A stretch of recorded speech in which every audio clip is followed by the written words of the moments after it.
تتواصل جلسات قمة. We'll continue the sessions of the Knowledge Summit. In the fourth session, we will welcome the winners of the Mohammed Rashid Al Maktoum Knowledge Award for the year 2019.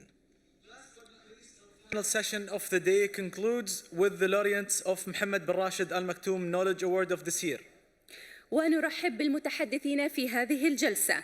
Welcome to the speakers, Mr. Khalid Al-Anzi, the Chief of the Knowledge Management Program and the Chairman of Innovation Council from Saudi Aramco, Professor Chang Chi-Yong, the Executive Director of Planning at the National Education Institute in Singapore, and Mr. Henrik von Scheel, the founder of the Industry 4.0.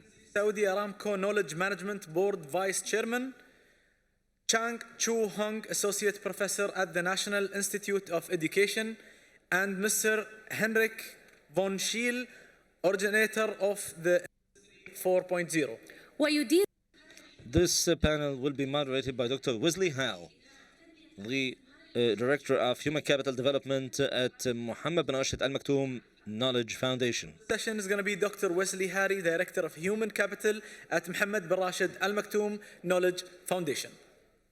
Let me start by Dr. Khalid, who is with the Knowledge Management Board of Saudi Aramco. People know Saudi Aramco as a major energy company which produces 1 in 8 barrels of oil of the world.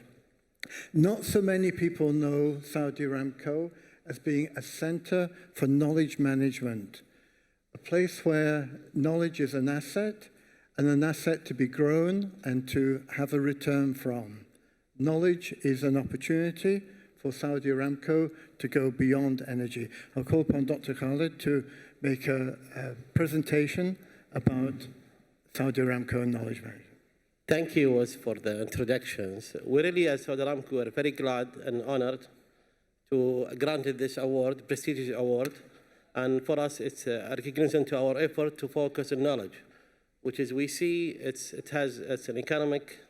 Our driver basically is economic. If you have a knowledge, you want to create the knowledge, you need to capture it, transfer it. That will create more economic value to your organization. So we produce oil, and we create knowledge, and we retain it, and we share it, so we can be an efficient organization in projects and operations, and this helps us. That's why we started almost 20 years ago in establishing an organization, a business unit. We call it knowledge management, that streamline the knowledge efforts among the company. We are 60,000 employees, more than 60,000, and we have different fragmented approach.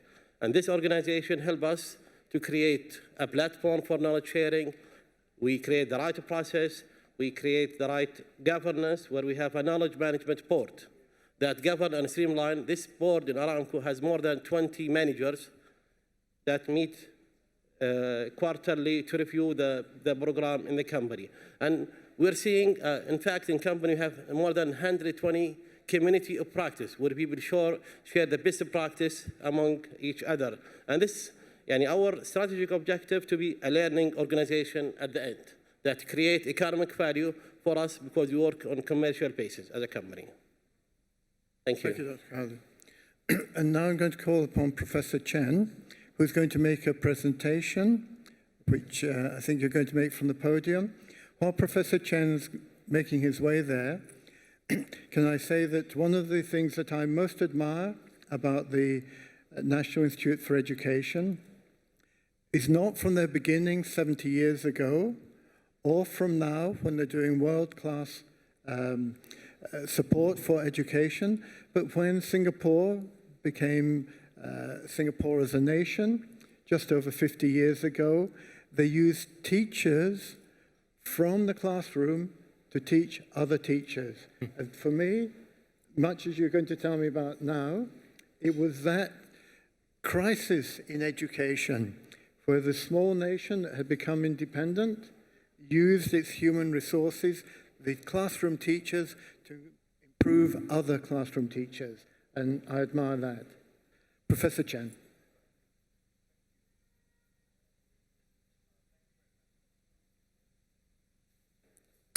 Right, got it. Thank you very much, Dr. Wesley, for your very kind words. Thank you very much. I've just got my clicker.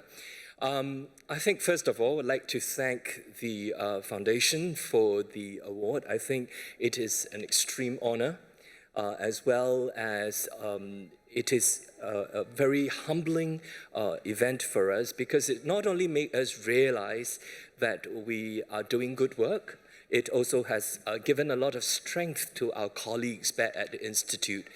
As Wes has said, we are 70 years old, and our colleagues have been working really hard at the work of teacher education for the last 7 decades. And this award really comes at a very nice time as we celebrate our 70th anniversary. So I will answer Wes's questions that he has posed to us as we prepared for this panel. He asked, what are our contributions to knowledge? What do we want to do with it now? How do we feel about it, and where do we go from here? So I'll start from our contribution. The National Institute of Education is an autonomous institute within the Nanyang Technological University in Singapore. It is the only teacher training institute in Singapore, and our vision is to lead the future of education, being a future-ready institution. And our mission really is to inspire learning, to transform teaching, and to advance research. The reason why I focus quite a bit on this slide and telling you about our mission is that the work that we do to knowledge, and if we define knowledge broadly as not just the factual outcomes of knowing about things, the skills that our children will need, the dispositions, the capabilities, and even the values that we want to see them develop as they step into the future, then knowledge can be broadly defined within the realms of education. And given the theme of the summit on sustainable development, education is a key enabler to develop those knowledges that our children will need to engage sustainable development. So that's why I'm focusing quite a bit on what we do in terms of inspiring learning, transforming teaching, and advancing research. So our contribution are in a few key areas. First of all, in teacher education. We're the sole teacher education institution within the country, so we're lucky to be in that position. But we don't take our position lightly. It has given us a lot of things to think about, and as Wes has said, as we developed from a colonial crown colony into a nation, teacher education has remained at the center of our education system. And if you're interested in some of the fine prints on this slide, you will find my email address at the end of the presentation, so you can email me for those details. But what I'm trying to show you here is that our teacher education program is centered around not just providing the head knowledge that we want our student teachers to have, but also developing their values, developing their skills, and also infusing innovative pedagogies and so on. Because we believe that what's important is the teacher professionalism, the teacher personhood. What does it mean to be a teacher, right? A teacher that educates our students is a very important individual for our children's life. If you think about the kind of damage a not well-trained teacher would have, it's not just on one student, but the entire cohort of students that that particular teacher will teach. So that's why we focus very much on the values aspect of the teacher education. We don't just stop at initial teacher preparation, what most of us call pre-service education. We also provide in-service continual professional development for teachers in Singapore, as well as programs for leaders and higher degree programs for teachers who want to upgrade themselves. Singapore is a small island state, which is only about 720 square kilometers. There are only about 5.5 million people, but we have about 360 over schools in that jurisdiction, and over 34,000 teachers. And all the teachers have been trained by us. So the kind of impact that we have is definitely there, and we don't take it lightly. We continue to make sure that we provide programs for them even after they have graduated from NIE. So in terms of the programs for their in-service development, we have standalone courses. We also have certification programs like Masters and PhD. And we also have programs to help them step up as well as stack up their learning so that they could gain higher qualification, either a master or a PhD. So that's the kind of continual professional development work that we do at the Institute. I want to focus a little bit more about what we want to see in our students as well. It's not just providing programs for them. One might ask, so where is the contribution in that? Given the focus on knowledge of this award, I think it is timely for me to also share the kind of competencies we want to see in our graduate students, for example. Not only do they need to have the knowledge of that discipline. I mean, you may be a fantastic physicist and you know the head knowledge about physics, but we also want our graduates to have a habit for critical inquiry. These are all the kinds of skills and dispositions we want to see in a future-ready learner, a future-ready teacher. The ability to communicate well, to be able to lead others in the work that you do. And very importantly, if you're a higher degree student, you also must have dispositions of scholarly engagement. So we focus on all these attributes to make sure that our programs aren't just giving you a certification, a piece of paper as it were, but that you walk away, you are an alumnus of the institution, having these kinds of competencies and attributes. In addition to teacher education programs, we also run executive programs.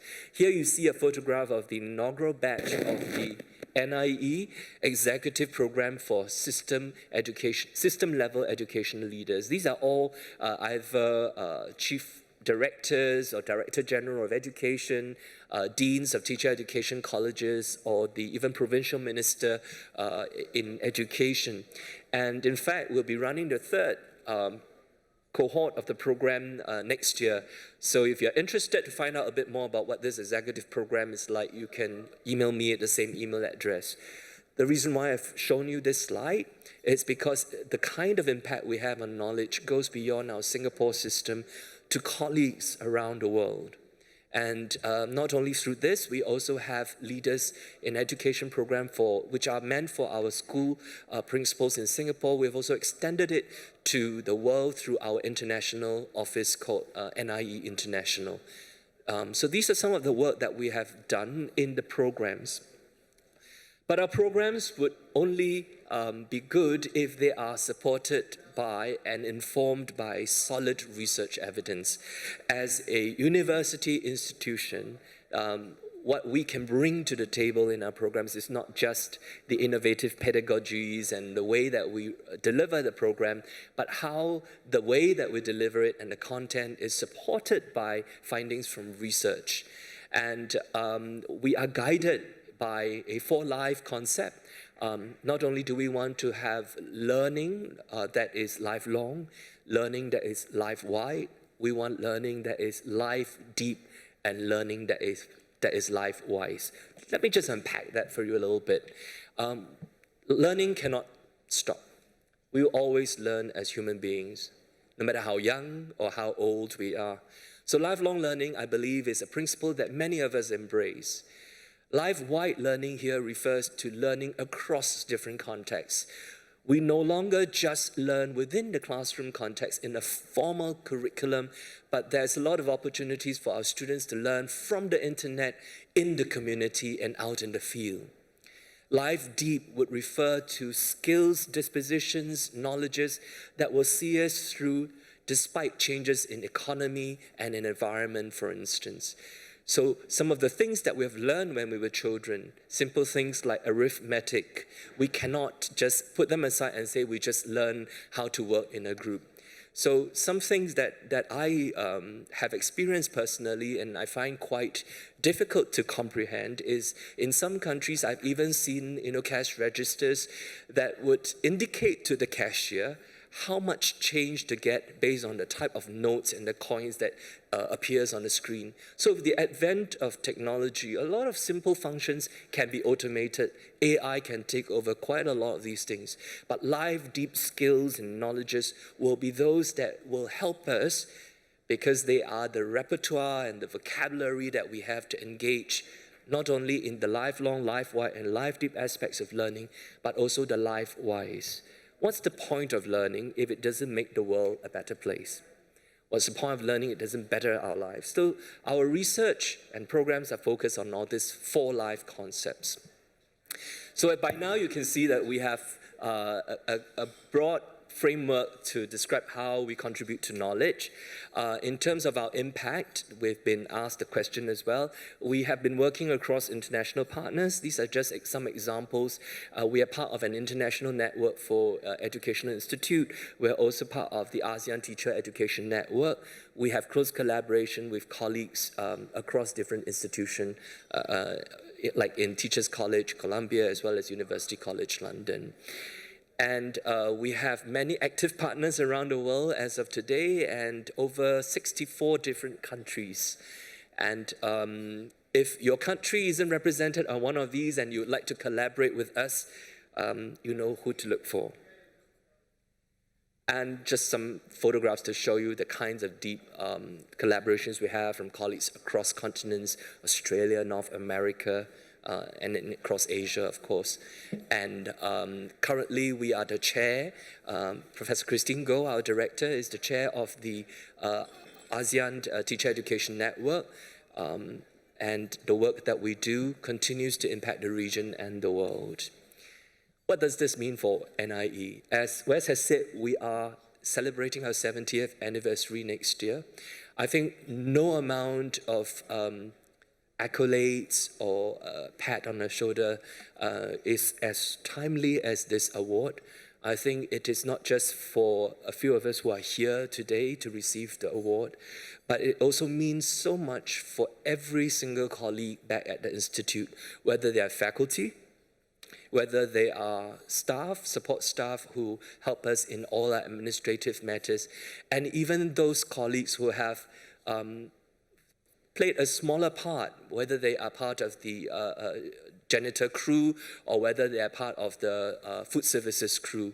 I think this means a lot to them, knowing that every single bit of thing they do actually contributes to a worldwide impact. And we're very, very humbled and grateful for this award. So where do we go from here? As John Dewey has said, a big figure in education, if we teach today's students as we have taught them yesterday, then we would have robbed them of tomorrow. So we cannot just rest on our laurels and just continue doing what we do. In fact, we have to think about what it means to lead the future of education. We've been thinking hard for the last year. It's just so happened that we've started this new, what we call strategic vision of leading the future of education. Like I said, learning never stops, and we want to be able to put all that we do together, whether it is research, whether it is in the programs that we do, in a even more coherent manner. And so we would be bridging our research, theory, and practice in the next leg to make sure that it is not just on paper. We have a lot of programs that already are supported by the research that we do, but we want to articulate it even further. So we want to see ourselves at the center of this research, teaching, theory, practice nexus, so that we could become and entrench ourselves and enhance ourselves as thought leader in education. So we have several centers of excellence that we have been working on. So these are just some examples of where we have done the nexus for now, and we'll continue to work at these different areas. We also have different working groups. For example, this is the one looking at teacher professionalism and learning, where they map the research findings directly onto the program features. So to end off, I think want to reiterate again that NIE's vision is to be a future-ready National Institute of Education. That means we cannot stop in inspiring learning, in transforming teaching, and in advancing research. So I'd like to thank you on that note, and my email address is in small print under thank you over there. So it's pretty easy to remember. I'll leave it up there for about a few seconds. You know, we teachers practice something called wait time. Thank you very much.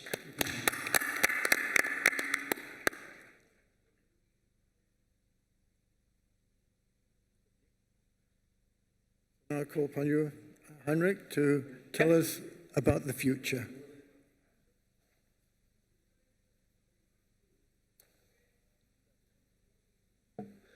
Hello, my name is Henrik von Scheel. I'm best known as the originator of the Fourth Industrial Revolution. That's also why I received the award. I'm very honored about this. I've got permission to actually talk to you about the message that will come at the World Economic Forum 2020 that I have prepared. So this is the first time in Dubai that the message will be revealed here instead of in January. I have a little bit time, but I will make it a little bit personal because this is a knowledge summit, and the knowledge summit is about people, education, and the centerpiece of this is always people. So let me also highlight to you what the Fourth Industrial Revolution is, highlight to you what it means for Dubai and where I see the future for Dubai. Then I will also highlight to you what the award means for me and where we will move it from there. So, to show you this slide is not necessarily to brag. People see me as the originator of the Fourth Industrial Revolution, but my core competency is something different. It's strategy and competitiveness. The digital revolution, or the Fourth Industrial Revolution, is an outcome of a strategy. And the reasons why I wanted to show you this is because I have my mother here. She sits right there. Mom, if you can stand up. She has raised 7 children. And she has also raised me. And I have not necessarily been an easy one. Teaching starts in the home, and coaching and guidance from my mother throughout my life. I would not be the person without her coaching me and guiding me. She still tells me today, even though I'm 50, that I should drink my water. Even though I know how to drink water for the last 50 years. But I'm happy about that. The other person I really wanted to thank is a teacher I had. When I was 12 years old, my parents were in a divorce. I was going through a very difficult time in my life. I was stuttering and I was dyslexic. I was so dyslexic and I was stuttering so much, and at the same time I was filled with hormones. That's a really bad cocktail. I had difficult things to learn. So they put me out of a normal school into a special school. Schools, people with wheelchairs, people with strong handicaps. And I felt in that time of my life very, very outside of one area. I had one German teacher. He had bad breath of coffee. He took 1 hour every day to go through with me on how I could overcome my dyslexia and how I could overcome my stuttering. Now, after 1 year, he brought me back to normal school again, and he told me, Henrik, there's nothing wrong with you. You just think differently. This teacher did a huge difference in my life. Now, 14 years ago, he died. Now, I was the only one at his funeral. I wished I had the ability to tell him what he had given me. The self-confidence he built in me as a youth that was lost, the ability that he used time in me to invest. So the one thing I want to give the honor to is people who sacrifice, if it's mothers or if it's teachers, who sacrifice in rooms that nobody sees, and they invest in people. This is about knowledge sharing, this is about competency building, this is about how we move out. So, moving to the Fourth Industrial Revolution. So let me tell you, It initiated in 2008 when Henning Kagermann, Professor Scher, and myself were asked to do the German strategy for Germany. That's where it originated. Germany, there was right after the crisis, when you want to grow, you have to have minimum 2% of productivity level. So we were focusing on productivity. We were calling everybody together in the German industry, and we realized something quite unique. We realized normally when there's trends pushing on a company or on a government, they have 3 to 5 years to react on it. When there's more than 5 trends colliding together, it gives an exponential element to it, right? So when you remember in 2008, social media, big data, internet, and your phone collided into one. These things were not connected. Your phone was not mobile. You did not have internet on it. Big data was not on social media. So these things collided more and more together. This collided in exponential trend. We called that the digital revolution at that time, which is the silent one, the third one, which was colliding in one together. And what we did at that point, Germany announced it. It's called, and the European Union accepted it in 2009. It's called the Digital Agenda 2020. All European countries had adapted to this. So, in 2011, we announced the 4th Industrial Revolution. The reasons why we announced the 4th Industrial Revolution is that we saw that there's 6 paradigm shifts. And these paradigm shifts change every aspect of our life. How we learn, how we teach, how we interact, how our economy works, how governments service citizens. It changes everything. It disrupts every industry and changes every government structure on how they're set up. This is the biggest disruption that is on human mankind ever. And it's exponential. That means what we have experienced in the first wave will be 100 times more in the second wave and 1,000,000 times in the third wave of disruption. If you just imagine this, the things you have experienced the last 8 years has been quite radical in changes. They will be multiplied by 100. The first wave are consisting of 6 elements, 6 technologies elements. The epicenter of this is manufacturing, but it disrupts every aspect to it. It's not that the maturity level is high, that they're not important anymore. The second wave is the one we are in right now. This will disrupt every aspect. Artificial intelligence, when I talked about it 8 years ago, everybody was about, yeah, let's get practical, right? Today, they're all scared. Everybody talks about artificial intelligence. The definition of artificial intelligence is simple. It's the automation of intelligence. The question is, what is intelligence? So this will be applied everywhere, the same with blockchain. Then you see smart automation. Smart automation is a humongous thing that is coming. A huge, huge thing. Then we have blockchain. We have G6. The reasons why I mentioned G6, they have sold us G4 as G5. G5 should be 1 terabyte upload and 1 terabyte download. Why is this important? A manufacturer that is connected in a smart connected factory does not have the bandwidth enough to go out or supply itself. If Aramco goes full digital, the refining system will not work. The communication capacity is not there. We need to step it up 1 level higher up. Then there's the future of energy, which is in the second wave. The third wave is even more disruptive. You talk about things like quantum logic. You talk about things like nanotechnology, bioinformatics, and all of this.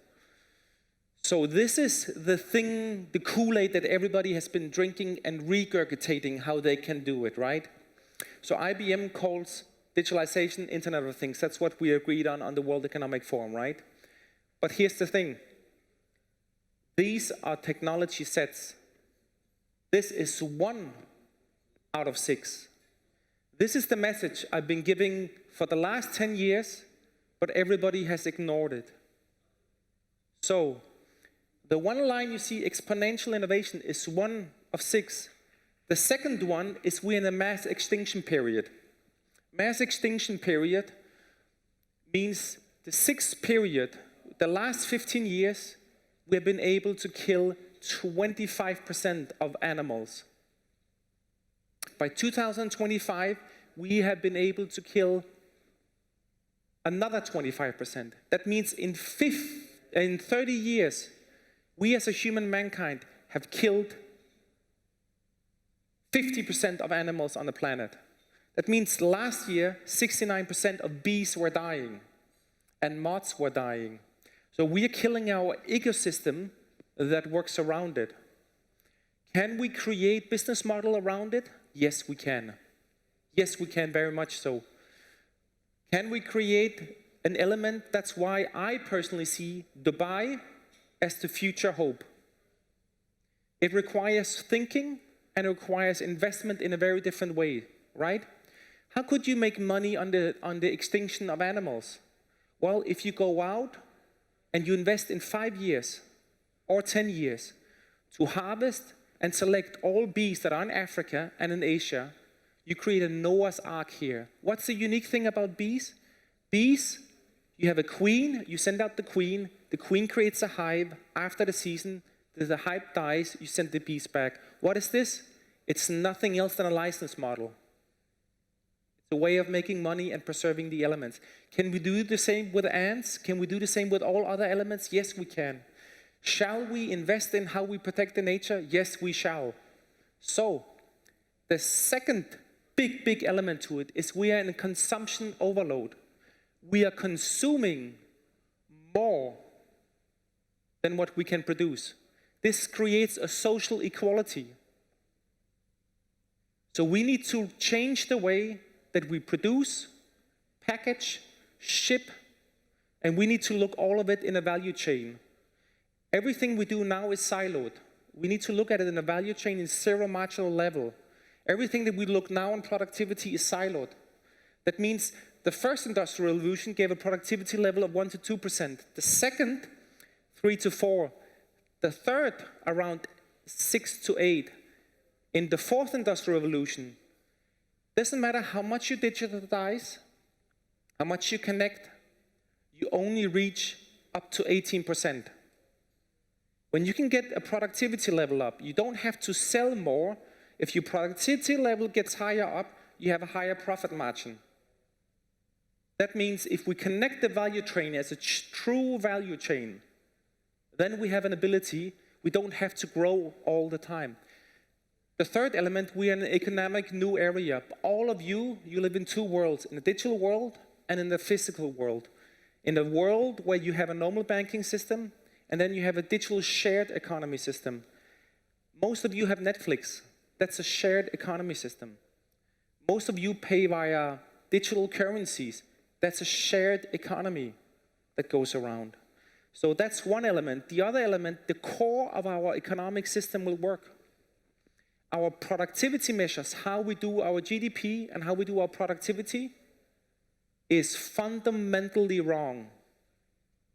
I know a little bit about economy. Why is it wrong? They're based on Adam Smith. What fundamentals did Adam Smith base them on? He based them on Newton's laws. So our productivity level is based on Newton's laws, which is fundamentally wrong. That means we have to rethink our entire view on how productivity works, how growth works. Today we have the view that we always have to grow. That's not true. An organization grows like a child until it grows and then it grows to maturity. Then the maturity goes to climate, environment, and more responsibility and so on. You cannot tell me that Aramco needs to grow, right? At one level, the maturity increases. As the maturity increases, they need to take more ownership, more responsibility, focus on operational excellence, focus on the environment. Then these things grow in a different manner. Then we have the fifth one, which is climate change. Climate change is the one element that has one common thing. We have a shift of water cycle. That's the common thing in climate change.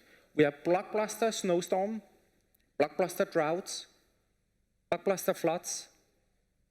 You see a pattern? We're shifting the water cycle. When we shift the water cycle, we also shift the ecological system around it. Then we have the last one, which is a new reality. This is one of the biggest one that has really come. I will use 1 minute on it, very short, right? Einstein and Niels Bohr were discussing in 25 years, and they were discussing the one thing. Einstein was discussing, if you are right, Niels, about quantum theory, I'm wrong, and vice versa. We have concluded the last 12 years, they're both right. But we have also seen we have done something fundamentally wrong. It changes our reality of everything. So if this is a cable, you have 100 million fibers on it, and I send 10 megabyte through one cable. The 10 megabyte will come out the same cable because we know data cannot jump. This is binary logic, ones and zeros. This is how we have created the world the last 4,000 years.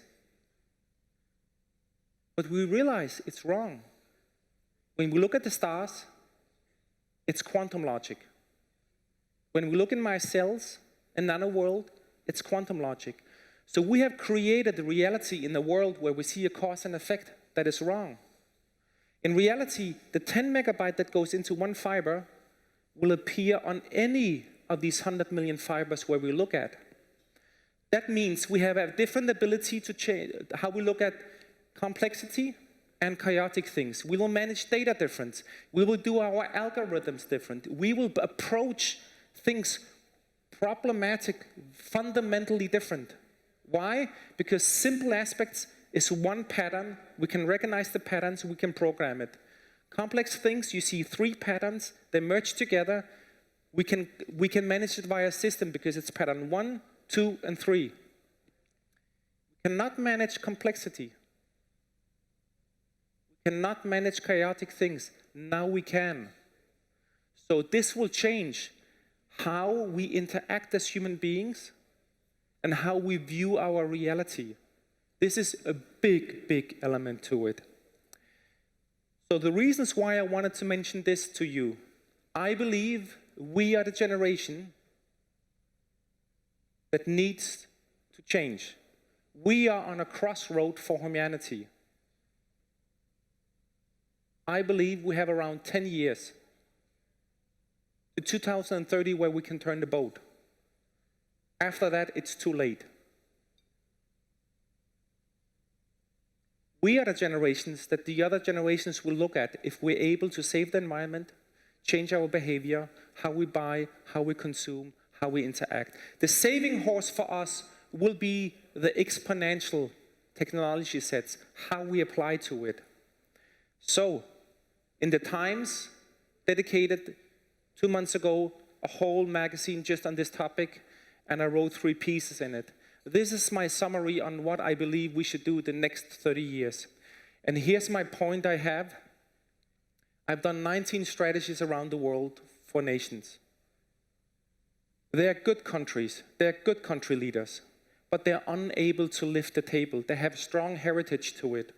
I believe Dubai has the ability to be the front runner for this. Why? All the countries that are around are not able to lift the table.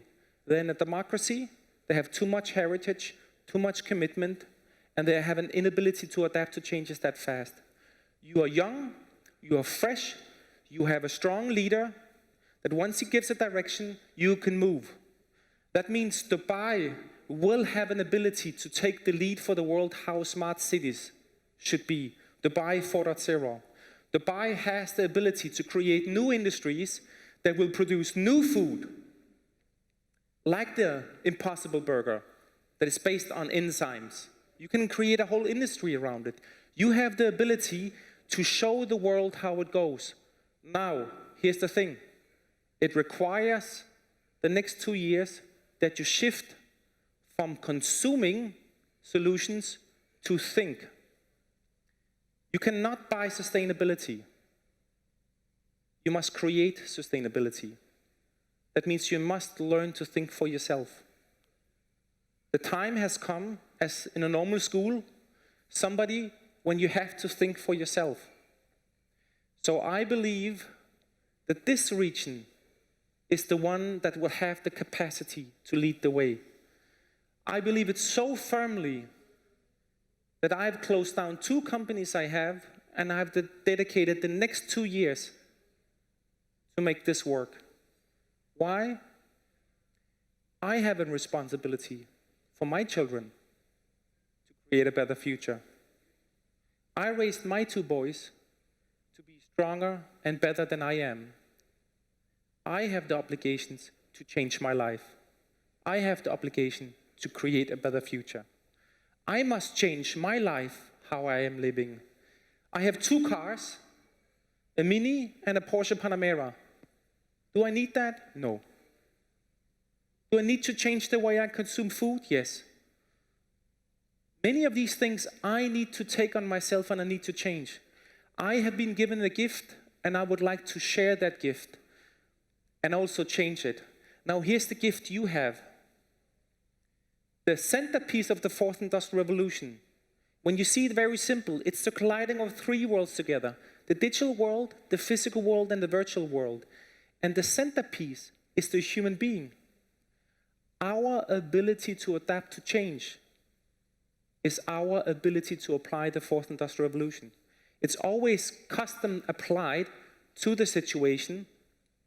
Hence, I believe we are in a good situation, because when we jointly lift the table, we can lift also this one. That means our ability needs to be a new source of energy, right? This is the toughest one. The Gulf regions has to do the same thing that Angela Merkel did, right? Angela Merkel took her favorite child on the sacrifice table and she sacrificed it. She took the combustion engine and said by 2025, there will be no more combustion engine in Germany, right? Just think about that. That is the main backbone of Germany's industry. That is one of the greatest inventions they ever made. She sacrificed it. This is the same thing. We need to go off coal, we need to go off gas, and we need to go to renewable energies. We need to have a new way how we change our infrastructure. We need to ship different, we need to produce different, we need to create a long system for the world. We need to come down CO2. We need to have a clear way on how we consume. And we need to create a whole digital aspect. A digital aspect is saying we need a whole army of cheap labor workers that digitalizes everything we have, from the water pipelines to the streets to everything needs to be interconnected. We need to have an area of booming digitalization. When we can have data, we can measure, we can control, we can govern. This is the key for all of this. Now in closing, I want to thank you very much for the award. It's a little bit emotional for me because I've been working on this for a very long time. I'm sitting at the World Economic Forum. I'm not making any money on this. I want to share this message because this is the biggest disruption for human mankind. It's us as humans that can lift the burden. We live in the greatest time ever. There's more equality ever.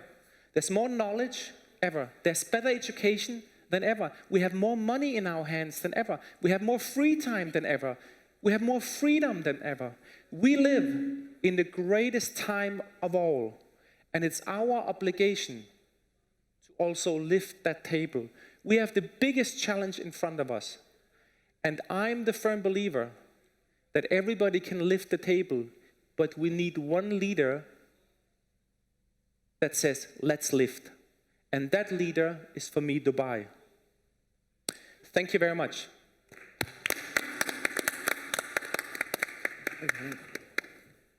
I'm going to claim the privilege of being a moderator to ask some questions for the audience. And if I may start with Dr. Khalid, it's sometimes said in organizations that knowledge is power.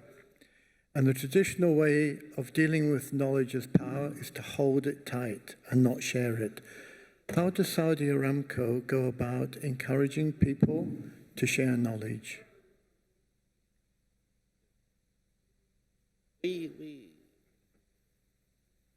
We have more than 70 years of experience in oil and gas management. We have a lot of knowledge. To empower this knowledge, to make it sustainable, to capture it, we develop a strategy. And the first step in our strategy was establishing a single business unit organization that take care of knowledge management company-wide. That's one side of our approach. The other side, we need to have a process and governance to manage the things. And we established a knowledge board that manage and govern the knowledge management in Saudi Aramco. And this knowledge board basically established the strategy. The strategy focus on four, I would call it focus area or enablers. First enabler is the people. I mean, if people didn't believe in knowledge sharing their knowledge, capturing, reusing the knowledge, I mean, the program will not achieve its objective. That's one enabler. Second enabler is the process. We need to have the right process to standardize the knowledge management, write it, share it, and the content. We need to have a way to organize our content. And the bigger enabler will be the IT, the technology, basically, where people, they can easily access and use this technology, the asset. In people, we start an awareness where we go everywhere. We change the mindset of people. There's a value for you if you capture this knowledge, document it, and share it. And we create around this an incentive program. We create a recognition programs for the best guy that he create and document a knowledge, a best guy that he share that knowledge to others, and at the end of the year, we recognize people. And this helps to remove that barriers, because there's an incentive for peoples. And we link it, in our way, to link it to their performance appraisals. If you create knowledge, if you share knowledge, you'll get some financial benefits. That's help us in bridging the cultural barriers. Talking about the process, we have an operational excellence programs. Part of this program, we establish a process for knowledge management and sharing, where each organization has to comply with this process, and there's a third party audit that process. That's people, there's an incentive. If you score high in this assessment, you'll get a financial impact. At the end, our strategic objective from this knowledge management and sharing program is to optimize and reduce our capital investment, because we have a very big database of lesson learned from our project. If we have a new project, we go back to the database and learn. And this optimizes the schedule and the cost of our project. And we have another database for best practices, where we optimize our operations and reuse the knowledge. For our strategic objective to be a learning organization, reuse the knowledge, and optimize our operation and capital investment and our expenditures. Thank you, Dr. Khalid. Now I can see why Saudi Aramco were one of the winners with that goal. May I ask Professor Cheng? Future is very uncertain. We don't know what skills and abilities old and young and old will need in the future. How can teachers learn to teach when we don't know what will be needed in the future? Thank you for the question, Dr. West. I think one of the things that we've always tried to grapple with is exactly that. What kind of skills, knowledge, values will our teachers of the future need so that our students of the future can learn? And I'm reminded of an old adage, which is we don't know what we don't know. But if you don't even try to find out what you don't know, then you will forever remain in the don't know stage, right? So what we focus a lot on are 21st century skills, really, which is grounded very much in curiosity. We want to see our children being able to do the kind of inquiry that we like them to do, being able to ask questions, analyze situations critically, and being able to work together to solve the problems and so forth. So there's an example that I always use in my teacher education courses as I train my teachers, and that goes something like this. You could teach your children the carbon emissions of different countries by showing them a graph. So imagine here a graph, you have got country A, country B, country C, country D, and so forth, and then you look at a particular country and say, oh my goodness, this particular country's carbon emissions per capita is the highest. So this particular country's got to do something about it. But then we need to have our children ask critical questions and inquire. Is this country producing any carbon emissions outside of its jurisdiction if we are looking at per capita emissions? Because normally that takes into account GDP, the population, and so forth. And we realize that there are many countries that either export or import their carbon footprint. And if we don't ask those questions, we simply take the data, as it were, the information that's been shared with us, then we develop a generation of very uncritical thinkers, right? So speaking to the theme of this summit, which is really about sustainable development, it is even more important in the future that we have our children being curious so that they would inquire and ask critical questions about, more importantly, being able to discern the information that is going to hit them from the internet. Today, if you have a conversation with anyone of any age about something, you quite commonly hear people say, you Google it, you'll find it, right? But when you Google it, how do you know the information that you get is reliable? These are the kinds of skills we need our students to have, and therefore our teachers, they must have these skills too. Thank you. Thank you very much, Professor Chang. Heinrich, you were very emotional when you were talking about the inspirational teacher, and that the teacher said, Heinrich, you think different, you think differently. And at the end of your presentation, you said, we have 10 years to save this generation, maybe to save humanity. How can we get people in the audience and outside to think differently? I think I share the knowledge for free, and I think today knowledge is accessible and free, and it's like we said, take it critical. I think one challenge we have today, everybody needs to lift the table where they stand. So new solutions, creativity can be erased. In knowledge sharing with Aramco, very innovative with other aspects, but I think the innovation comes from people. It's a challenge today because we're so performance driven. I have forced myself every day. I use around 1 hour in the morning where I stand up, and I just have a blank board. I don't use the internet. I'm not doing anything. I'm just using a blank board, and I take one problem I want to solve. And it's difficult the first couple of weeks, but you train your brain. Your brain is fully loaded with a lot of things, but by design today, our brain is compulsive. You go from one thing to another thing to internet and so on, and then you stop thinking. You just consume. You're just compulsively reacting on what comes from you from left and right. So I think the innovation power resides in everybody around them. And the centerpiece of change will come through mothers and through cities. Cities are the ones that will do sustainability. Cities are the ones that will do main education.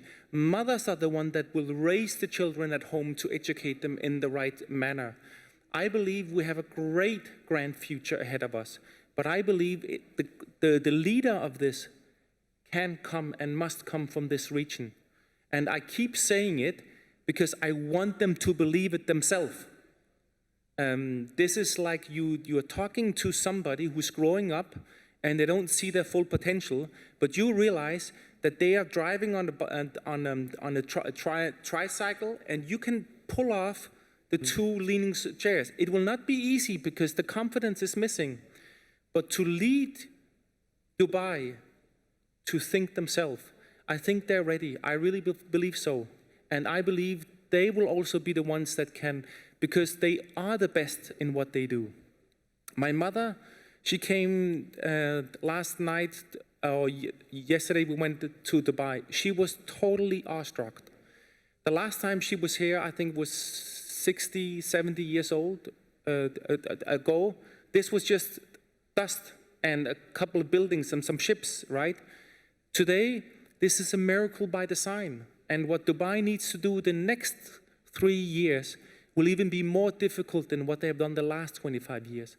But if anybody is capable to create a miracle by design, it's here. Thank you. Before I ask for questions, I'm just going to say, I know why you were the difficult child. You're saying that your mother was here 60 years ago. We should not talk about ladies' ages. Thank you for the humor sharing. He must have been very difficult. Can we have some questions, please? It's often said that the first session after lunch is the most difficult. Maybe we also find the final session of the day is also difficult when there's the temptation of the gala dinner. So Dr. Lana? Oh, sorry. It's gentleman first in Arabia. Hello, good afternoon. Sorry, it's ladies first. Sorry. Yes, madam? Good afternoon for Sir Henrik. I'm so amazed for you, your body language. You're so great, okay? And then I want to know the climate change. It is related for the, I don't know if you know the nimbus clouds and cumulus clouds is also connected with that, because I'm also a teacher, industrial education, but for the other one, I cannot remember, is I cannot do teaching here because my age is old enough. I'm already 55 years old in the passport. That's why I cannot do it. And I will share for you from the high school until now, I will not ever, that one, the science, the meaning of science, that will I approach it to you. The meaning of a science, I will tell that the meaning is science is the systematized branch of knowledge based on facts through observation and experimentation. That's why I'm so proud of you, Mr. Henrik. That's all. Thank you. Thank you. The gentleman there. Okay. First of all, I'd like to congratulate all winners for this excellent achievement. And I have a question. Actually, I have a question for each one of you. And then another question for Henrik, because your mother is here, so I'd like to give you more questions. The question for everyone, what is the one recommendation you want to share with people to enhance knowledge and improve the culture when it comes to knowledge management? The question to you, Henrik, you talked about 4IR. If I ask you and you put strategies and others, what are the recommendations to help expedite and accelerate the implementation of IR? Thank you. Maybe I'll just have a go first. As you're asking the question, I can't help but think of an analogy. Henrik talked about the next 10 years being the most critical, the tipping point, as it were. In fact, I started thinking back to the early 20th century. There was the rise of the skyscrapers back in the 1900s. And people started deciding that, with that kind of skyscrapers, you don't want to climb stairs 20, 30 stories or floors up. So innovative practices came in. Of course, the knowledge of the day, engineering, with electricity coming aboard, people invented the elevator. It was a fantastic innovation with the elevator going up and down. But people were not able to manage that well. They were finding it difficult because at the lift lobbies as they waited for the lift to come to their levels. And in those days before AI came in, even if you've got 3 or 4 carriages, they will not be programmed to just go up and down and reach you the fastest. People had to wait for a while, and there was a very long period of awkward silence. And they didn't know what to do with each other. And before long, some people even thought that it was not a very efficient invention. It's supposed to help you get from one level to the other, but it's taking forever and it's making it very difficult and awkward. So someone was smart enough to think of the problem differently and started putting mirrors at every lift lobby. So the people going to work were either checking their outfit or their hair, and before they knew it, the lift is here, the elevator is here. So they got in and they went on, and people found the beauty of the elevator because it really helped them, right? So the point I'm trying to make here is that with the recommendation I have is, while we encourage our children to think differently, our teachers to think differently, to do different things, be critical, be curious and all, let us not forget that we need to also take on more than one perspective, that we need to look for solutions and stay creative. I think one of the things that we need to do is not just head on to one problem and think that that's the only way to solve it. Much like Henrik's recommendation, that it's not to just consume more and more, but think of other ways to create new solutions. Yeah, Thank you, Dr. Chan.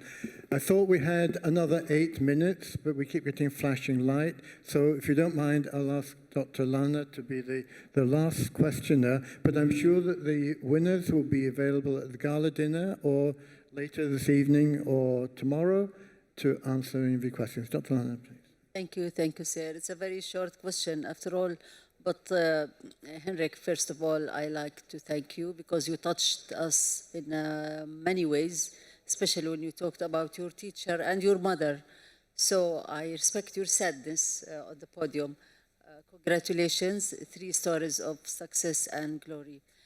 My question is for Professor Chen. I hope it's not a silly one, but sir, how much do you pay your teachers? What is the scale of the salary in Singapore for teachers? Thank you. How much do we pay our teachers in Singapore? The teachers in Singapore are the highest paid civil servants when they first start. So when you have a fresh graduate going into schools, they are the highest paid civil servants. I don't really know the exact figure, but this is something that we share publicly, so that's what I can share with you. Yeah.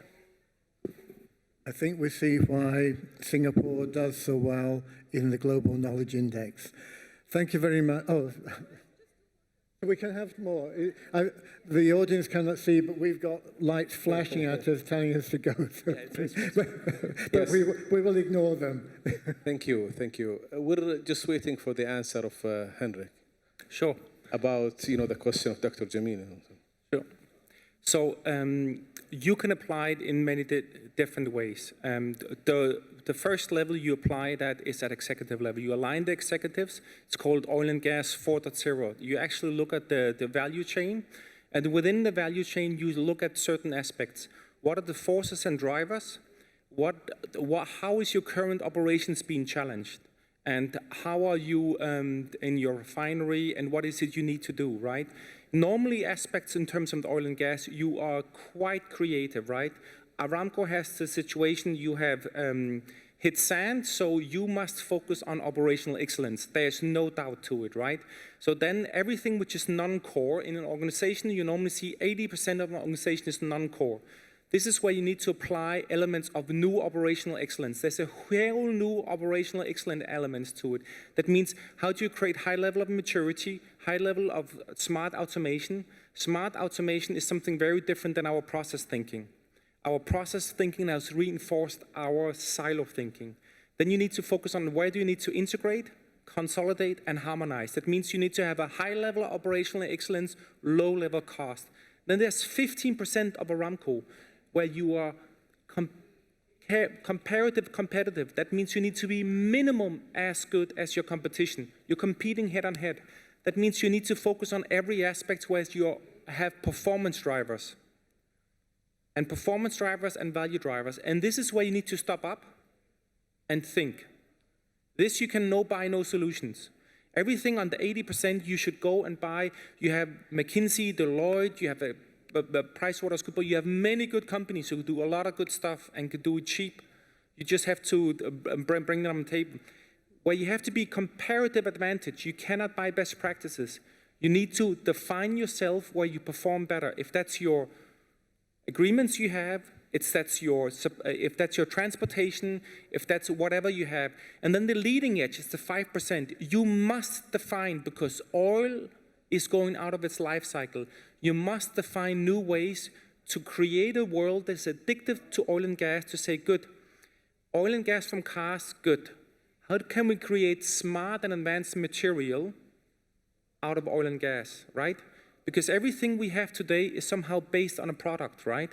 So you must define new industries where you are investing in 10 elements and you decide that you have 9 things you fail in, right? If you come with a stupid idea, why not create oil plastics based on enzymes, right? Totally stupid ideas, right? You must challenge yourself to create new areas, right? Because in oil and gas has been innovative, but they have been innovative based on force, right? The lithium batteries, your biggest competitor, comes from oil and gas. There was a big in Vancouver. There was a big oil leak, and as a policy force, you were committed to give 100 million away to find a renewable source, right? This is how the lithium battery came out. He just received the Nobel Prize. Yeah. You know, and this is where you think it already came from your industry. You created your own competitor. So, hope that answered your question. I think there was one other question, Shamsa. Hey, good afternoon. My name is Joe. A question for Henrik. Sometimes I feel like we're pushing the limit when it comes to the use of the technology. Whenever we talk about 5G, and now you mentioned 6G technology, when it comes to content, live streaming, or gaming, I think that's the best context for why we could use the 5G, referring to the CEO of Turkcell in one of the events that I lately attend.